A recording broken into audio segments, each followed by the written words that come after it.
Hai, Assalamualaikum warahmatullahi wabarakatuh. Saya Marsha Hisana NIM 393. Kali ini saya akan menjelaskan materi dengan judul manusia dan kehidupan. Jadi yang pertama akan aku bahas yaitu asal-usul kejadian manusia. Gimana sih asal-usul kejadian manusia tuh? Nah, untuk bab ini akan aku jelasin. Ada dua pandangan. Yang pertama, menurut pandangan Islam dijelaskan dalam surat Al-Hijr ayat 28-29 yang artinya manusia itu berasal dari saripati tanah yang berasal dari lumpur hitam dan setelah itu dibentuk dan dalam penciptaannya terdapat 3 proses bagaimana manusia di muka bumi ini. Dan yang kedua, menurut pandangan filsafat yang dijelaskan dalam karangan Darwin, On the Origin of Species, karangan Darwin ini telah menjadi dasar sebagian besar orang merasa bebas untuk menegaskan bahwa manusia adalah keturunan kera, sebagaimana spesies-spesies lain yang berasal dari spesies lain yang telah ada sebelumnya. Maka, manusia pun muncul di bumi sebagai akibat dari suatu teori evolusi.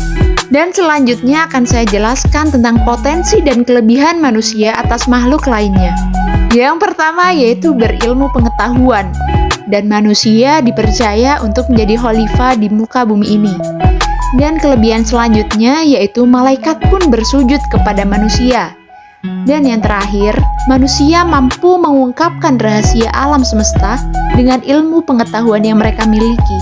Dan selanjutnya yang akan dibahas yaitu ragam orientasi hidup manusia. Apa aja sih? Check it out. Yang pertama yaitu kelompok yang menganggap bahwa hidup ini hanya satu kali, yang dijelaskan dalam Quran surat Al-Jathiyah ayat 24 yang berbunyi, wa qalu ma hiya illa hayatuna dunya namutu wa nahya wa ma nuhlikuna illa dar wa ma lahum bidzalika min ilmin inhum illa yadhunnun.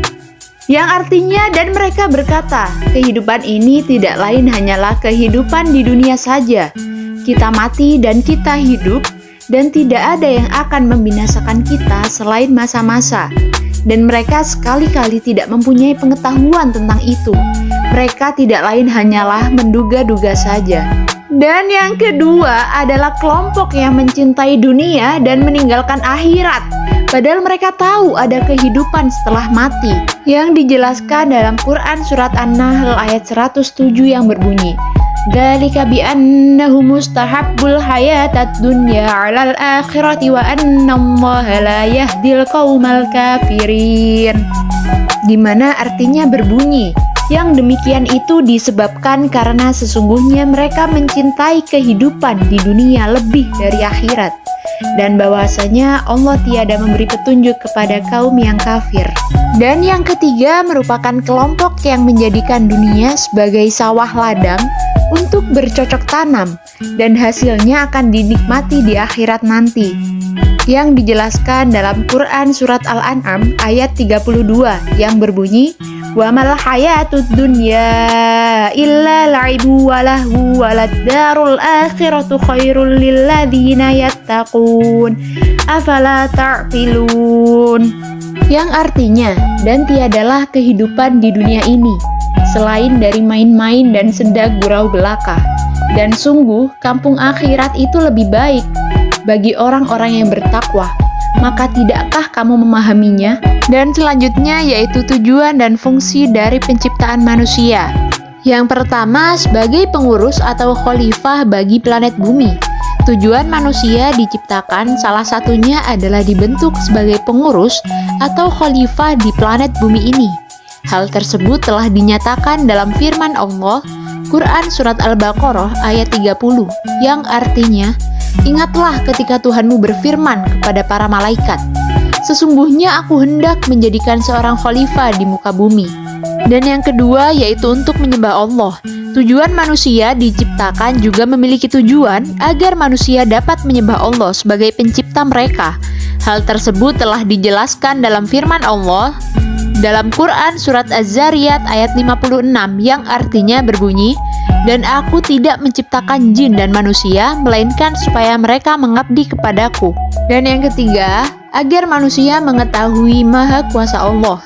Tujuan manusia diciptakan antara lain juga agar mengetahui bahwa seluruh bumi, tata surya dan isinya telah terbentuk berkat Maha Kuasa Allah Subhanahu wa taala.